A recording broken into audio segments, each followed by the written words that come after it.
Okay. I'm going to start the song right now. Here we go.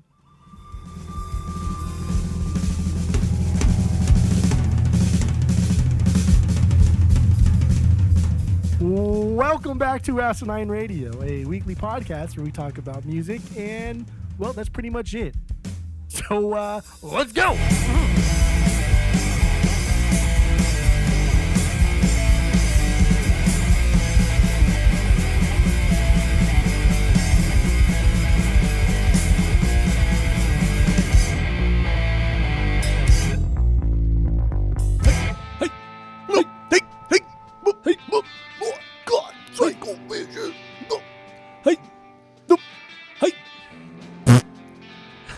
This is Asinine Radio. This is the weekly music podcast where every week we get into whatever band or artist we're doing and we listen to all of their records so you don't have to, and then we rank them all from worst to best, and we also give our biggest banger from each of them if we have one.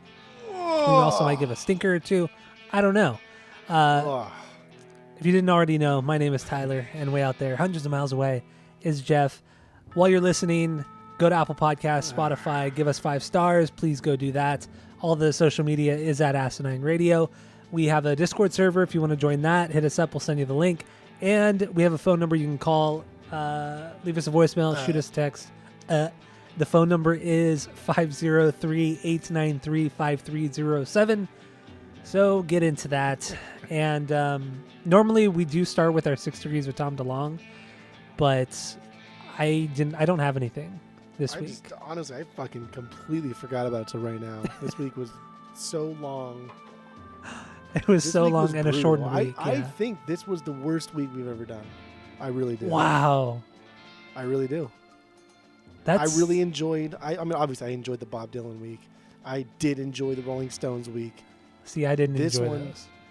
This one was just so full of fucking like, wow, I cannot believe you made 7 albums of the same fucking song. It's true. It's true. This was brutal. This week was really brutal. And this is a shortened week, too, for us. We're actually recording a day early.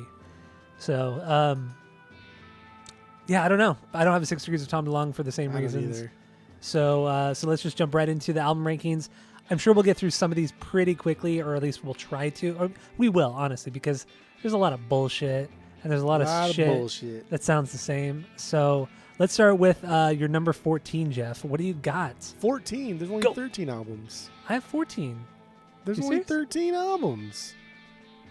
What am I? I have 14 listed, so I guess we'll figure it out. There is for sure only 13. If you just click on their last album, it's just their 13th album, I think. But if you actually count on Wiki, it says 14. So I listen to 14. One of them is just like a comp or something. One's just like a I don't know. Which one are you referring to? Because there are several. Are you talking about the one with the 2 EPs from the late 80s? Is that what you're talking about? It's the 2 No EPs Mercy Fool, the Suicidal Family, that one. Wait, No Mercy. Oh, that one. Okay. That one's not listed as an official album. Yeah, but it's really no different than some of the other ones that they were doing. And I agree. I just didn't do it. Okay, well, I have it in my rankings. I guess I could take it out. It's fine. I'll take it out. No, I mean, put it where like it would stand. Like talk about it real quick where it would stand in your rankings when we get to it. Fair. Okay, so then what do you got for 13 then? This is the only one I didn't finish. I got 3 songs deep and was like, okay, but that is still Psycho after all these years. Their 7th album from '93. This is a re-recording of their first album and some other songs from the early days. But that's dumb. That is dumb. By this time, the band had already cycled through like 15 people. This is so unnecessary that doesn't even like do it justice. This is like disrespectful. This is disrespectful to like the original bass player who played these songs because not great. It's an iconic album, and this is disrespectful to a great bass player who is playing on this album. That's Robert Trujillo. Like, hey, dude, do you want to just like redo songs that somebody else already did? Like, that is fucking irritating. This is like an active attempt to try to like tarnish their own name, and this is bad. I got to Subliminal, and I was like, wait, hold on one fucking second, because that's when I realized that it was 100% a redo of their first album. Oh boy. Okay. So you got no banger, obviously. No, this is bad. This is bad. This is sub 1. Sub 1. Whew. Okay, Sub so 1. throughout this episode, you'll be hearing us talk about ratings of ratings of these records. So we have a world famous 3-point rating system where 3 is a perfect album, 2 is a good album you're going to continue to listen to, 1 is a bad album, give it a shot, and 0 is the worst thing you've ever heard. So you give this one a sub 1. Okay. Sub 1.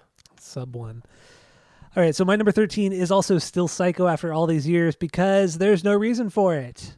It's just stupid. It doesn't have that same energy or edge or anything. It's just, it's lame. I understand kind of why he did it because he wanted more of the rights back. But dude, this is just so lame. So lame. And I agree with you, the whole, not utilizing Rob Trio, it's kind of disrespectful to him because he is so fucking great. But yeah, I got nothing more. This is just a stupid re-recording of the first record. No interest in it. So, what do you got for number 12?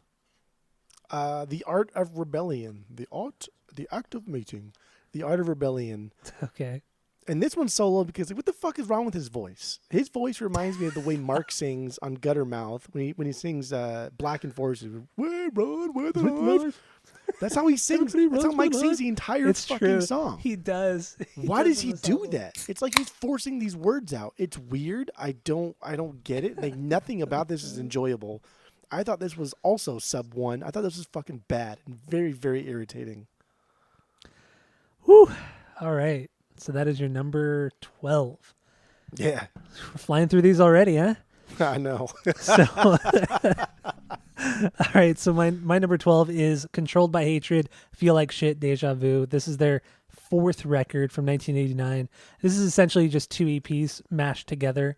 They're just re-recorded versions of songs from Mike's other band, No Mercy, his other band, Los Psychos. No Mercy was the guitarist. I forgot, I think.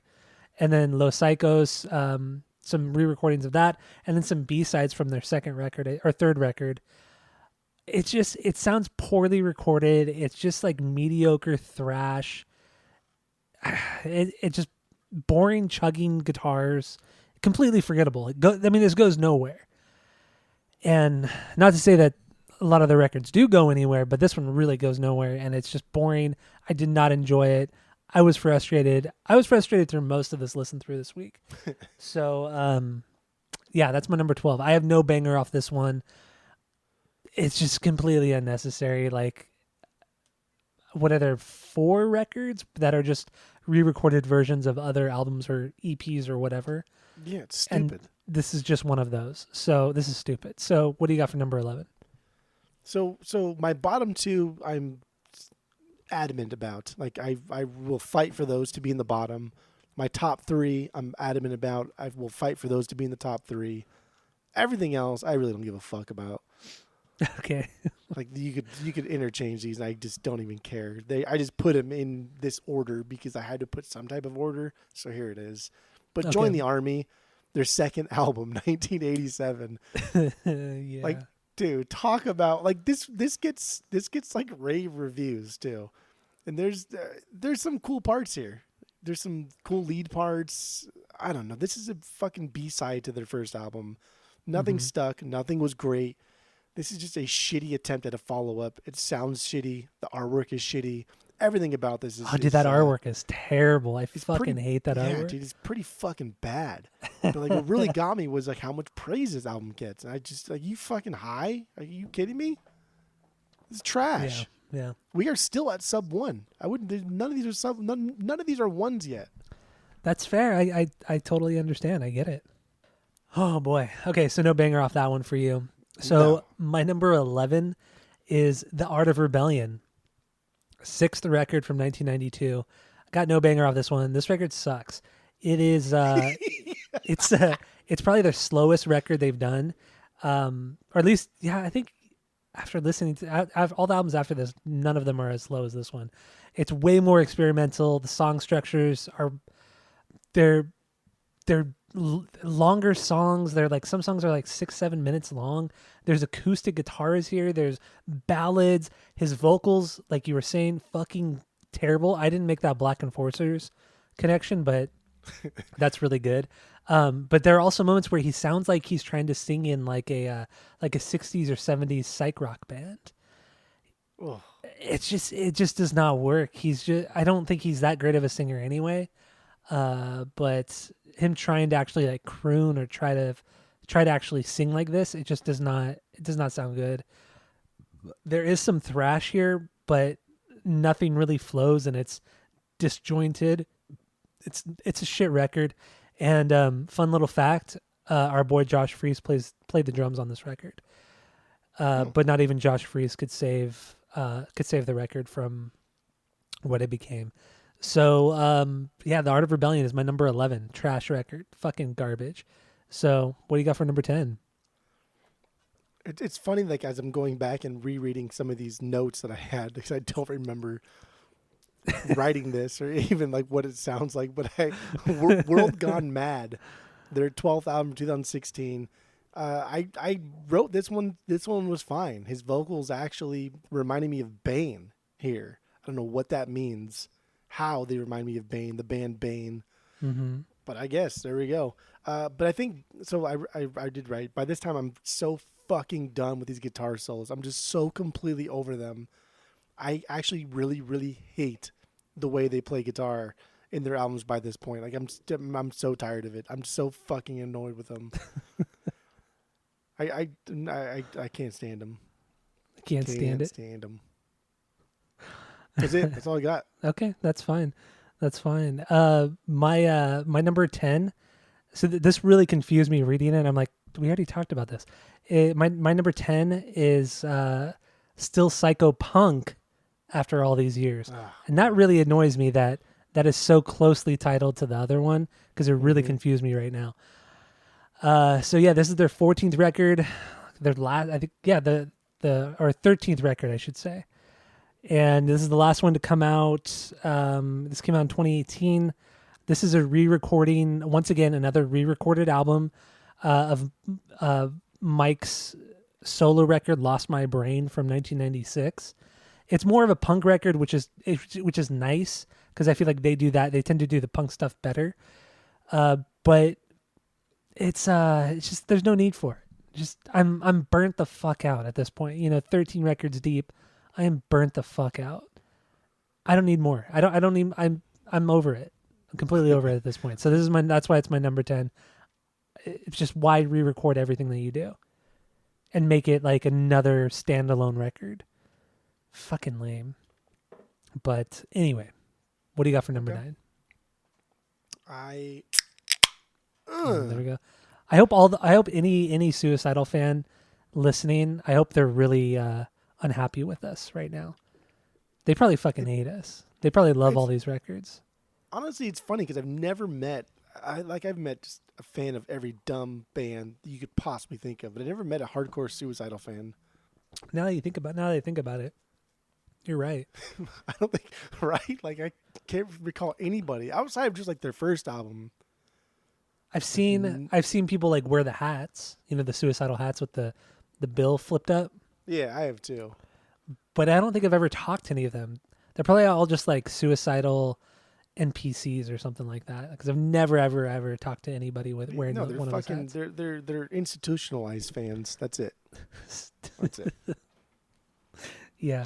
I bet you. Mm-hmm. If you ever handed somebody in a Suicidal hat with the bill flipped up, if you handed them a Pepsi, they would think you were crazy. They would not even actually like laugh or know why you are doing it. I feel like there's no humor in being a Suicidal Tendency fan. God, I almost want to carry just a can of Pepsi in my car, just so I can, if I ever meet a Suicidal fan, I can hand them a Pepsi and test this theory. That's so dumb. But it would be really funny if like they caught on to it. It would be something we could share together. They had to catch on, but it'd be even better if they didn't. Number 9 is Controlled by Hatred. Feel like shit, Deja Vu. I don't know. Don't care. Their 4th album. Dude, his vocals at this point are full on Lemmy. We've been leading up to this point. It's been happening slowly. They are full on Lemmy.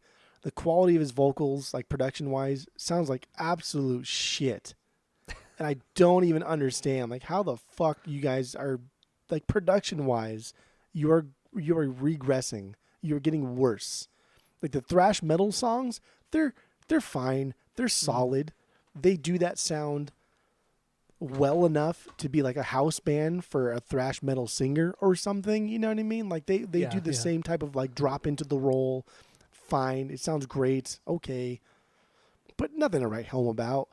Yeah. But this one, the last song on this fucking album though, was fucking trash. Was one of the worst things that they had like done. And it was just another song, but it was the heavy emotion version. Mm-hmm. Oh, of yes. How I laughed today or breathed. I don't know what the fuck it was. I remember that. Yes. It was so embarrassing. Wow. I could not even believe it. And it was like 6 minutes long. I could not believe how, yeah, you're right, embarrassing that song was. Garbage. We are still at sub 1. I know. Yeah. I have at this point, I'm sub 1 because I wouldn't even recommend people listen to any of these records. No. And I don't do that. I mean, I rarely ever give anything a sub 1. Same with you. You don't give very many records a sub 1. There's always something to take from an album, Yeah. even when it's bad. Even the Chumbawamba stuff. Yeah, Even when there they was were always something bad, there. there was still something to take. They were still talking about something. There was still something unique going on. This is just drivel. This is ripping themselves off. That's what's happening here. Yeah, this sucks, man. So that was your number 9, right? Yeah. Okay, so right here is where I would put the No Mercy Fool, the Suicidal Family thing. Remember we talked about it? Yeah. I put this as a ranking. This is where I would put it. Just throwing that out there. Okay. So But it's not a otherwise, must listen to. No, it's not. But my actual number 9 is World Gone Mad from 2016. This is the first record to feature Dave Lombardo on drums from Slayer, if you don't know who he is, which is crazy if you don't. And also bass player Rod Diaz. He actually plays with Korn right now. He's been with Korn for almost a year now, playing with them live. Better things, baby. Honestly, yeah, a million times better. Seems like a really cool guy too. I like this guy. I like this guy raw.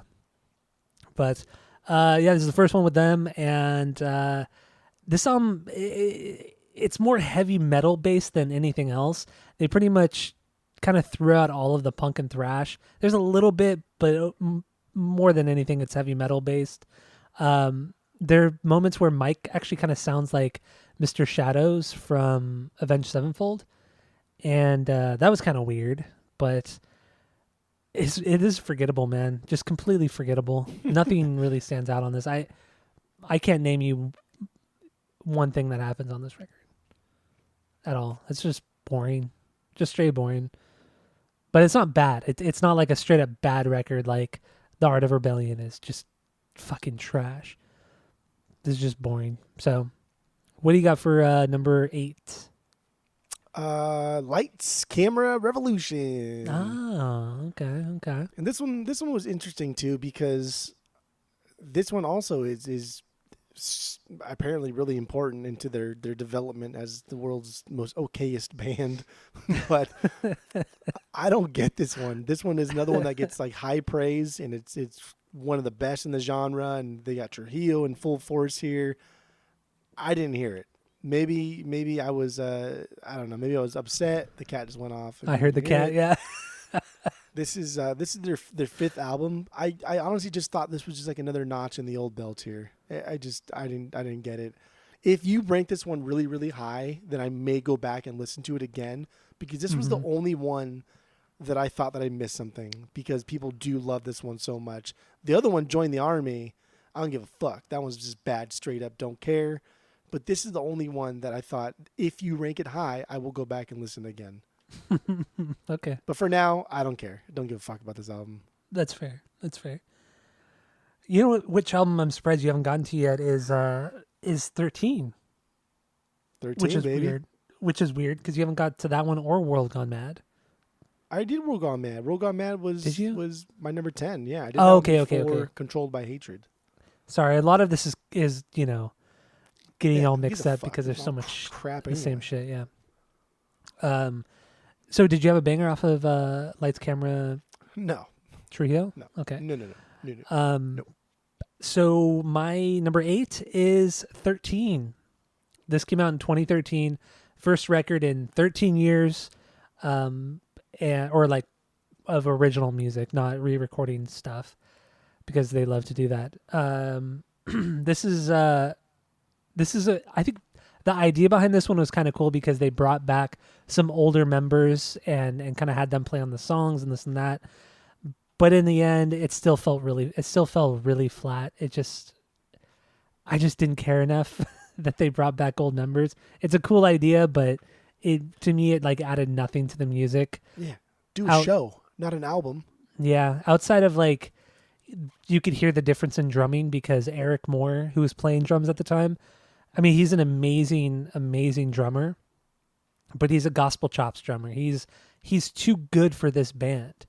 And when you hear this when you hear this era of the band and you hear Eric Moore play, he's too busy. He's way too busy of a player, and it doesn't fit the style of music.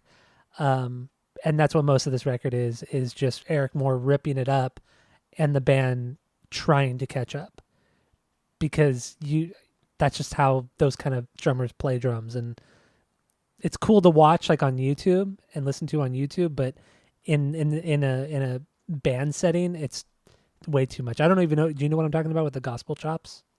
Mm-mm. You've never heard of that kind of YouTube thing? No. Thomas Pridgeon from the Mars Volta was part of that group, the gospel chops group, before he joined the Mars Volta. And then that's why, Bedlam and Goliath is so chaotic, is because that's how all those drummers play. They just play like pure chaos like that. Makes sense. They're great drummers. They're all fucking amazing, great drummers, but you just got to be able to keep up. Yeah, and most bands can't keep up. So that's why all these gospel drummer bands, they don't really go anywhere because they can't play like in a proper band. It just never really works. But anyway, 13. Yeah, this record sucks. So I do have a banger though. It's actually, this is the first time I've had a banger, and the banger is "Smash It." It's just like a good, fast, aggressive punk song. Has some snottiness to it too, where all the music stops and then Michael says something stupid and snotty, and I like that. Has some cool breakdowns too, which is neat, but otherwise, yeah, the album is not that great. So that's my number 8 is 13. So what do you got for 7? Okay, 7. This is the only one that I didn't listen to on Spotify because it wasn't there, right? Suicidal for Life. Yeah, so yeah. Just add that to it, the long list of things that annoyed me this week. I had to go onto YouTube and listen to this fucking album. But it really annoyed me too. It really annoyed me. See? Pissed me off, man. I almost skipped it. I swear to God, dude. I was like, man, fuck this. I'm just going to fake it or something, or fucking just say, I don't want to do it. But I do my homework. May not be good, but I get it done. But Suicidal for Life, their 8th album, 94. Like, as I was listening to this one, I actually really enjoyed it. I liked that it was groovy, but like not snotty and annoying. His voice still kind of like annoying in that Mark from Guttermouth thing. But it was still kind of like funky and groovy. But then when it was over and I was starting to write the notes about it, I didn't remember anything. So, okay, well then, wasn't that great? Even though I liked it, I remember liking it as I listened to it, but I cannot remember anything from it. So that's why it's higher in my list than other ones, just because I liked it when I listened to it. So I would probably give this one like a 1. I think I'm in the 1s now. It's fair. Yeah, barely. But I think I'm there. Yeah. Okay. I'll give it a 1. Give it a 1. All right. Yeah. So do you have a banger off this one? Probably not. No. Still no bangers. Still no bangers. Damn. Okay. So wow. My number 7 is Join the Army, second record from 87. And that is high. Why is that so high? I don't know.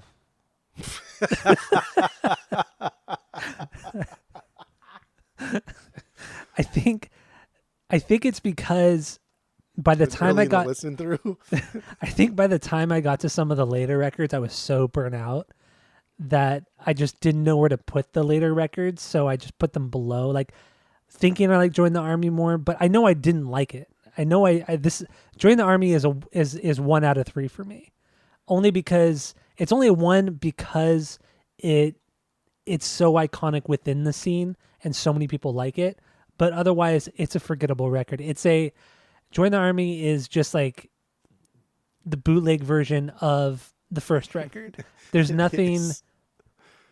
It's a little bit more thrash, but it doesn't have that. It doesn't have that same excitement, that same drive that the first record had. It's just whatever. It's just forgettable. It really is kind of forgettable. I think if I had to have a banger, it would be "I Feel Your Pain," because it's just a messy song that sounds like it's going to fall apart at any fucking moment. And that's how almost the entire first record is. Everything sounds like it's about to fall apart. And that's what this song reminds me of, and that's kind of why it's my banger. So that's my number 7, Join the Army. It's a stupid record, and I'm thinking about it. Somebody who listens to the podcast wanted us to do Suicidal Tendencies, and that's why we're doing it this week. But he wanted us to do a certain record, but now I don't remember what it was. Oh God. Ooh. Fuck. Where did he write to? What did he write to us on? Do you remember what I'm talking about? I do not remember. I can check the Insta. It might have been on the a text message. Hold on, let me double check real quick. Ooh, but that was one reason why we were doing Suicidal. Yeah, it's not a text message you sent us. I wonder if you can because the Instagram, it's I don't know, it does it. I haven't been on the Instagram in a while, but anyway, yeah. So I forgot which one he wanted us to do, but we're probably shitting all over everything he loves in life, which it sucks. I just found it right now. Oh, you did? What album is it? Yeah, he wanted it's from Polmeister _NZ. He's probably from New Zealand. But he wanted us to do Lights, Camera, Revolution. Ah, okay.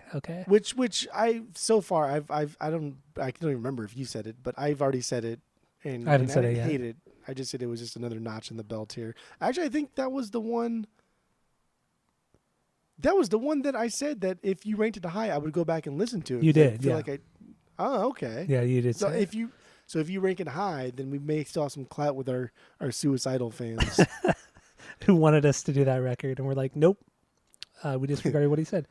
Yes. But honestly, the only reason why we kind of disregarded what he said was because we only know the first record, and it is so iconic. So that's why we did it. Yeah. Come on. But anyway, my number 7, Join the Army. I'm done talking about it. I'm bored talking about this record. So what do you got for number 6? How Will I Laugh Tomorrow When I Can't Even Smile Today? Oh, I hate that title. I hate that title so much. It's so bad. That might be their worst fucking one. And that is their third, their third album. What's really annoying is that there's not even a question mark added or something like that. Like it's asking you a question. You know what I mean? It's just it's so snotty and bratty. That's what it just comes off as. Mm-hmm. Third album, 1988. I thought this was a massive step up from Join the Army, their second album that you just gushed over. This one didn't ditch the thrash, but added a lot more melodic metal stuff to it. It was chuggy. It was exciting. It was an overall pleasurable experience that I wouldn't mind listening to again in some capacity. I wouldn't buy it on the vinyls, but I wouldn't be mad if somebody threw it on, and I wouldn't ask to get it changed or nothing like that. Yeah. I thought it was fine. I thought this is a solid 1.5. So a good 1.5 out of 3. Not falling behind, not setting any records, just good run of the mill shit. I do have some bangers though. Oh, finally. Yeah, finally. My God, my top 6 I have bangers from, I guess. But Pledge Your Allegiance. That's my first banger.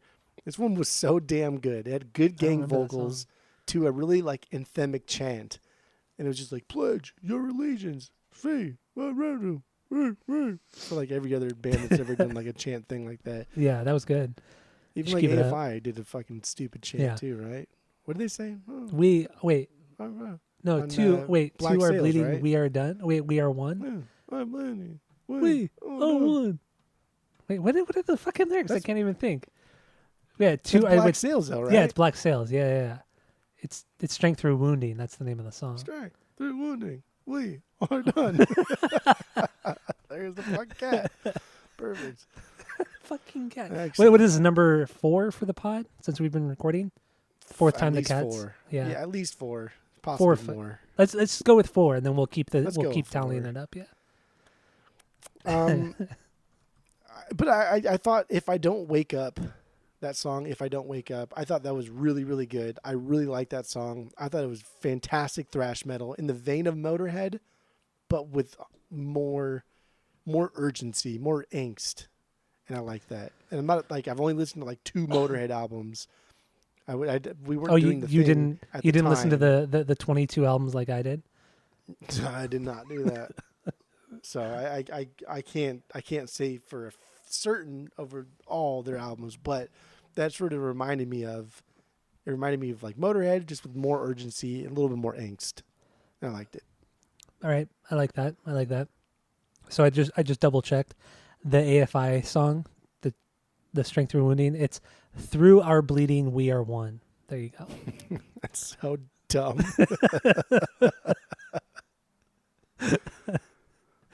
But you know how cool it is being at a concert and everybody's chanting that? Oh, dude, I would scream. I have it on the vinyls, and when I listen, I still yell at what I yell what I think that it was saying. I know. AFI is one of the most aggravating bands, and for me, because they are one of my favorite bands, but I still to this day have no idea what Davey Havok says in almost any of the songs. I can never fucking understand his voice or what he said. It's obnoxious. It's annoying. But yeah, I just anyway. like yelling. And it's fun. It's fun. All right, so my number 6 is How Will I Laugh Tomorrow If I Can't Even Smile Today? So we're the same here. It's both our number 6. So you mentioned Motorhead a lot, which I thought was interesting because I hear a ton of Metallica, like Master of Puppets Metallica on this one, and Motorhead was a huge influence on Metallica. So I think that's cool how we both kind of interpreted this record. But yeah, there's so much Master of Puppets on this one, but obviously not nearly as good. It's like they do the chugging well, but like, you know, the little nuances and everything, they just can't do it like Metallica does. It's a shame. It's a shame because this record actually could have been pretty fucking rad had the guitars been a little bit more interesting. But I don't know. This is kind of like, because it's so chuggy, it's kind of like, don't have much to say about it. I know. I really don't. I don't know why I don't have a lot to say about this one. Just that it just sounds it just reminded me so much of Metallica. And I do have a banger on this one, and I also have a stinker on this one. Ooh. So the banger is Suicidal Mania. It's an almost 6-minute long song, which is usually really bad for them because they just don't do long songs well. But it is faster. It's more aggressive. It has some pretty actually cool guitar solos on it. It really keeps you on your toes for that amount of time, which is surprising because there's really no other song from them that can do that. You know, a long song from them that can do that. And so yeah, that's my banger. My stinker though is How Will I Laugh Tomorrow, which is I guess the title track. That is the stinker. It's almost 7 minutes long and it's a fucking ballad. It's a ballad. It's terrible. It's fucking awful. One of the worst things they have ever done was that song. I fucking hate that song. But also this is also the album where I realized, wow, they're kind of doing the same thing over and over and over again, like through the early 90s. Through the early mid 90s, it's a lot of the same kind of chugging, the same kind of guitar riffage, and it just doesn't really go anywhere after this point. Up until, you know, late 90s, it doesn't really go anywhere at all. And it's kind of lame. But whatever. This is my number 6. How Will I Laugh Tomorrow If I Can't Even Smile Today? I thought I had more to... I can't smile today. I thought I had more to say about that record, but I clearly do not. You did not. Yeah, so what's your... It was an exhausting week. So what's your number 5? This is 13. I mean, I put this as my number 5, but I wrote very little on this, and I have no banger. So, I mean, I don't know what that's worth. But this, so the album is called 13. It's their 11th album. Dumb. Already off the bat. Don't fucking care. I think that is so stupid. If you're trying to like, if you're going on like a 13th anniversary tour, like that's cool. Then go on a tour. Don't write an album called 13 if it's your 10th album. I just think that's stupid. I think it's dumb. But the year was 2013, so I guess that's kind of cool. And I think it was that mixed with it was their first album in 13 years, and also I think that's But like, it's but not. that's the number that Mike always wears like on his jerseys or so whatever, and you know a lot of people say, oh, you know, MS-13, you know, that was in the early days. They were connected with MS-13, so I think it's Venice to help 13. to keep up with the Venice 13, whatever. Yeah. So it's to Big keep up with the difference. lore and shit. Dumb. But- It's what you Yeah. what you could have just said. It was dumb, and that would be, Well, yeah, that would I could've- sufficed. I could have said that, yes. I thought too this easy. one was really like more rock and roll sounding, and I don't know. I thought that was pretty good. Hmm. Everything else I have written about it doesn't really prop it up to be number 5 in my list, so I don't really care that much, I guess. I thought that's all I really wrote. I said I thought this is more rock and roll sounding, and there were hints of like pop structures here with melodies and the way songs were written. But other than that, I mean, I really don't care about this at all. I have no bangers from it, and I don't remember anything from it. All right, sounds good. Sounds good. So it's my number 5, but I think it just snuck in there. It probably just got lucky, to be honest. Yeah, I think you probably took like a day break of not listening to anything. So when you That's listen, you're like, probably true. okay, this is I kind was- of okay. I was fresh off like a good night's sleep. I was probably listening to like other great music and listening to this one, and I tolerated this one more. That's probably what happened. Oh man! All right, so my number 5 is Suicidal for Life, the one that is not on the streaming sites. So I had to go to YouTube, and it was very annoying. I was very annoyed like you were. And usually that shit does not annoy me at all. But because of, you know, having to listen to seven albums prior to this, yeah, it sucked. So why this is not on the streaming sites, I do not know. I tried looking it up. I could not find anything as to why it's not on the streaming sites. People seem to like this record, at least on Discogs and shit like that. But I think it's a okay record. It's fine. It's this is probably the first record since their first album where I thought it sounded like they were having a good time. Because they're just, you know how serious they are and how serious Mike is, and like it always seems like he wants to kick your ass. But he actually sounds like he's having a little bit of fun here. Just you know, joking around with his buddies and making music that's more lighthearted, I guess. Just more exciting, really, you know. Maybe even cracking the smile here too. Yeah, you know, who would have thought that, you know, with his cool bandana. But I don't know. It's a little bit bouncy of a record, a little bit more heavy metal than anything else, but it still has that excitement because, like I said, it sounds like they're having a little bit more fun on this one. And if I had to pick a banger, it'd be Fucked Up Just Right. This one has some genre jumps where, you know, it has the kind of bigger bouncy heavy metal stuff. Then it'll move into some funk influenced stuff to some like kind of actually decent thrash, which I don't think they're very good at. I don't think they're a great thrash band, even though that's what a lot of people compliment them for. I don't think they're particularly that great at it. But the song jumps around a lot, and it's always kind of fun. So I like this record. I think it's a decent to good record. It's a decent to good record. Okay. And even when I was like kind of going through all the records, this is the only record where I didn't recognize the album cover. Never ever seen that album cover. It's a stupid album cover, but had never come across it, and I don't know why the band hates this one, because it's one of their better ones, I guess. It's definitely one of their better ones. Yeah, But yeah. I mean, even still, I'm sitting at like a 1.5, 1.75 on our rating system right now. So I'm not even at the 2s yet. Something I'm going to go back to. So what do you got for number 4? Number 4 is Still Psycho, but punk after all these years. Still Psycho punk after all these Still years. Psychopunk, yeah. Their last 13th record. It should have been named 11, and it could have been their 13th record, and that's stupid. And this band is stupid. But yeah, right off the bat, same name as another album, right? Except for the punk part. Dumb. But this was it was a solid output. I liked this one. I enjoyed it. I thought they sounded fun on this one. I thought they were having a good time here. I thought they were enjoying themselves. This is a band that has made just shit after shit for decades, like literally decades of just trash. And now they're just kind of like recreating their youth in a jokey way. And that's fine. I thought Mike sang a lot like Jim from Pennywise too. The way he sang reminded me a lot of Pennywise. Huh. Right. I don't know, but this is sort of like angsty teenager punk music, even though they're 50s.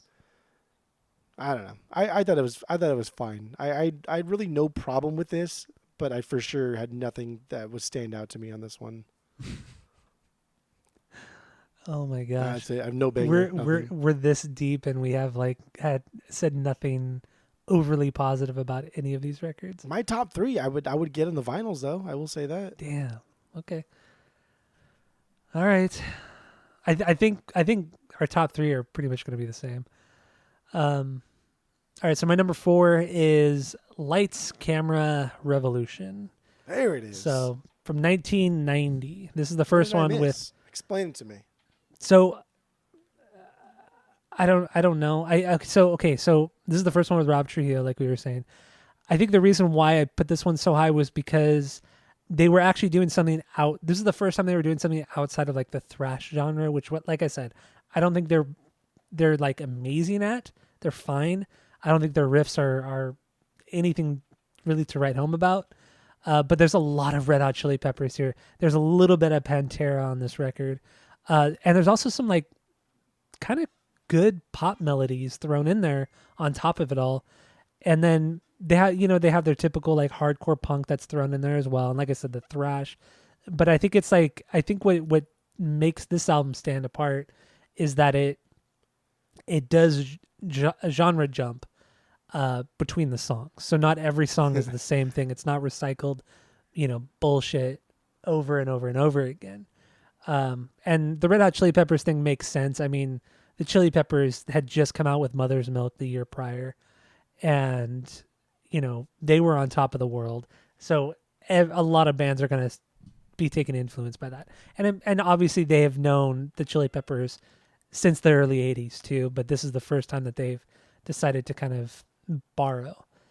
But also I think they had with Rob, Rob has the talent to play more funk related, more funk based music. But yeah, it's not a terrible record. I mean, if you want to go back to it, go for it, but I honestly don't think you're going to see anything that differently on your second listen through. But yeah, I don't care that much. What do I know? But then so another thing, I've gone back to records that we've done on the podcast in the last few, like just, I listened to Alkaline Trios, From Here to the Infirmary. And, I've always liked that record, but when we did that record on the podcast, I didn't like it as much. And I think it was because we had listened to all of their music and I was just kind of over it. But I went back and listened to that record last week and I really, really liked it. Like I liked it so much more than when we actually did it on the pod. So I think when we rank all these records, it's kind of sometimes gives us a bad taste because we've just like, we've oversaturated our what am I trying to say? I get it. We're getting too much information here. Yeah, it's diluting some of the other information. Exactly, we're diluting it. There we go. That's a good way of putting it. But From Here to Infirmary is a great record. It's not their best. But going back last week, I liked it so much more than when we did it on the podcast. And I came across that a couple times in the last couple months with records that we had done on the podcast, and then going back listening to them and liking them so much more out of the context of the entirety of their discography. And I feel like this record would be one of those records. If you listen to it, give it 2 weeks and then listen to it again, I think you would probably like it more than you do this week. I really think you would like this one more. But What do I know? What the fuck do I know? I will listen to this one again because our reliable listener told us to. Yeah. And I do feel bad that we completely ignored his request. So I will listen to this one again. Oh boy. But just go do it. What's it gonna hurt? It's 35 minutes, 40 minutes long.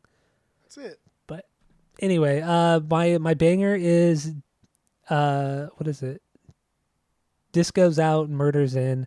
This is just like a good hardcore punk based song for at least most of the song. It reminds me a bit of Black Flag and some of the weirdness and kind of wankiness that Great Gin does. And I think that's why I liked it. I think it could be because it was more straightforward hardcore punk. But outside of that, that's Lights, Camera, Trujillo. So what do you got for number 3? Number 3, Free Your Soul and Save My Mind. Hate that title. It's fine. I think it's a lame title. I think it's this is so like maybe we can get into it on the episode, I don't know, or this one, but the Infectious Grooves thing, dumb. But this is very Infectious Grooves sounding. Free Your Soul and Save My Mind. And this era is very much of that. But I really, really like this one. I like this one because it was funky and punky. Funky and punky, okay.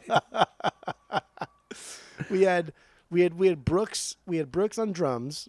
Yes, who brings that just like very, very, for lack of like a better term, very dumbed down, stripped down punk sound to his drumming, but with tight fills, with like tight kind of grooves. Yes. But on the surface, he's just very, very stripped down, very basic.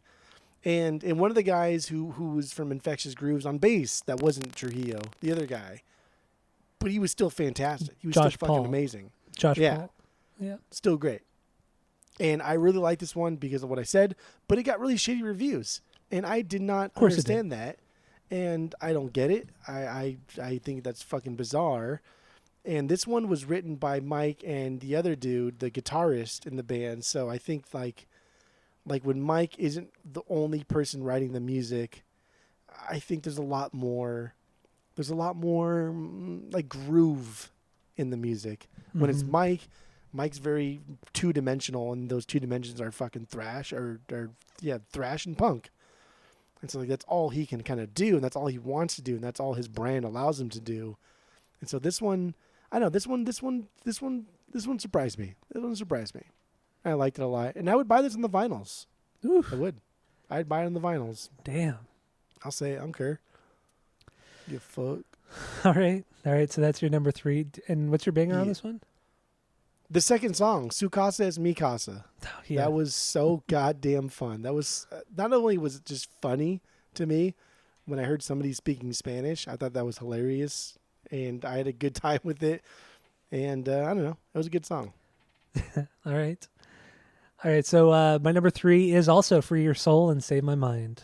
Like I said, hate the title, but pretty good record. This record would be a 2 out of 3 for me on the rating list right here. I do like this record. I think Brooks Wackerman, the drummer, killed it. Absolutely killed it on this record. He's one of the tightest drummers, especially punk drummers, out there. Like more so than Josh Freese. I mean, Brooks just has a way of playing where he's, damn dude, it just sounds so nice, so crisp. I think this is like a solid punk record. There are a couple outliers, like cheesy songs like that are actually like more hip hop pop influenced, which is really, it just didn't sound good, coming from Suicidal, but honestly, it's just a good punk record, and that's what they do best, and that's why I like this record. And also another one of their records is because they're the only 2 records that are more punk based rather than thrash. Because like I said, I don't think they do thrash that well at all. But punk, hardcore punk, dude, they fucking, Mike and the rest of the guys fucking nail it, because they always throw in a little bit of the funk, a lot of cool fills with the drummers. And because honestly, Mike does get really good. He does get pretty damn good musicians into the band. Like, Yeah. you cannot deny that. He has some great musicians in the band throughout the years. Because they want to be there. They Yeah. want to experience like Suicidal Tendencies, this brand. Yeah, that's true too. So yeah, this is my number 3. My biggest banger of this one is "Start Your Brain," because it's just a great punk song. Great punk song with some cool sound effects, some great back and forth between the bass and the guitarist. And overall, it's one of the catchier songs, which they don't have a ton of catchy songs. So I don't know. I think this is a really good one. I wouldn't get this on vinyl, because it's a lot of it. This is essentially an extension of the record prior. So yeah, so that's my number 3, "Free Your Soul" and "Save My Mind." So what do you got for number 2? Number 2 is our album of the week, Suicidal Tendencies. Is it really? No shit. Yeah. Are you fucking with me? I swear. Okay. All right. I swear. I can't- thought long and hard about it. I did. I thought long and hard about it. Wow. Okay. All right. So my number 2 is "Freedom." I can't. Okay. I mean, I don't blame you, because I think this record is really fucking good, but I can't believe this is your number 1. There's a couple reasons like that it has to be my number 1 over Suicidal. All right. So this one came out in '99. The first record with Brooks Wackerman on drums and Josh Paul on bass. John Paul. Is it Josh Paul? Wait, I can't even think right now. I think so. Sure. It's John Paul. Yeah, this is the first one they did. This is straight, punk, hardcore punk. This is what they're best at. Like I'm just gonna repeat what I said on the last one. This is a better version of the record the record I just talked about, the "Free Your Soul and Save My Mind." This is just so much fun. It's exciting. It has the song "Psycho Vision," which is my banger. I mean, that song is off of the Tony Hawk Pro Skater for the first game, and yeah, this album is just so exciting. It has the super fast, the drum beats, the bass playing is like fucking crazy. There's some amazing funk playing on this record. And for a long time, I thought it was Rob Trujillo who played on this, but it wasn't. It's obviously not at all. Mike is not annoying as a vocalist on this one at all. Honestly, the only thing that kind of lacks a little bit is the guitar playing, but even still, it's just hardcore punk. Like it doesn't need to be anything crazy, There's some cool leads here and there, but overall the songs are fucking solid. Really, really great songs. So like I said, my favorite song is "Psycho Vision," which is, I think it's their best song, like through and through, their best song ever. So yeah, it's my number 2 is "Freedom." So what do you got on this one, since it's your number 1? My number 1's "Freedom," their 9th record, 1999, all them 9s. This is dude, this is a banger of an album. This is the closest they came to replicating their first without redoing it, but just made it better. This album has its own identity. This album has everything that you want from Suicidal, but everything is just amped up. Like the guitars, I agree, the guitars have never been great, ever. Even though the guitars has been really good throughout the years, it just never fit. You're jamming lead parts, you're jamming solos into places that you don't fucking need them. What this album did, though, was it beefed up the tone of the guitar to make it sound heavier, to make it sound fuller, while dumbing down like the lead parts. Like we don't need all those leads that we've listened to for fucking 12 albums. And this one, I mean, obviously I'm not going to sit here and pretend like "Psycho Vision" is my biggest banger off of this one, but like Heaven, like the one of the last songs, is fucking super slow. It's super. I heard the cat. Yeah, it is super groovy. Fucking dope bass line. Everything about this album, I think, is just, it was unreal. And this was a much needed like breath of fresh air. This is something that we needed here. So deep in the discography, and I knew "Psycho Vision" was coming up, and that's what I called this album, because I didn't know what it was called. I knew it was coming up. I thought, okay, man, there's no way they're going to put out an album that has "Psycho Vision" on it, and it's going to be like more of the same shit. And like I was right. Like they put out this album, and it was fucking unbelievable. It was unreal. I thought they redefined themselves. And I agree. Yeah. I don't think they do the thrash thing very well. I think they're a hardcore punk band that can have a thrash breakdown here or there, but then also just kind of be quirky in their own way, like we will talk about with like Institutionalized and stuff. But Freedom just was like them really, really grasping what they do best. And this is what they do best. This hardcore punk sound, this skate punk sound with minimal thrash in there, and just overall fun. Freedom was dude, this album was unreal. I was blown away. I was truly blown away. I can't believe that. Blown away. Wow. And what I think what I like so much about this record is also Brooks's his snare tone. It's so high and so crisp that it cuts through everything else in the mix. And you can't help but just listen to Brooks with those fills and those super, super tight fills. And it adds so much to the actual songs. I love it. Fucking love this record. I think this it's was like one of the last things he did too before he started doing stuff with Bad Religion. This is like some shit that he did right beforehand. Yeah, he quit Suicidal, I think in 2002 or 2003 maybe, and then he quit this band to join Bad Religion. So, yeah, there you go. Good stuff, man. It's a good album. This was a good album. I didn't even look to see if it's ever even. Has it even been pressed? I did not look either. Let's see. I'm real curious. Well, you can. Freedom. I mean, you can say what your number one is. Everybody knows. What well, my number one is the self-titled, the album of the week. Obviously, this has never been pressed.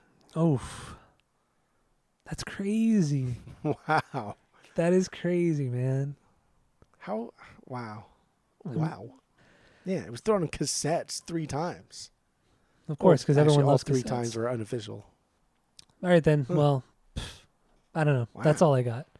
Okay. Got anything else on the rankings or anything? No, that's it. That's all. All right. Well, thank you all for listening. Keep listening. Tell all your friends. And that's it. That's all. Suicidal.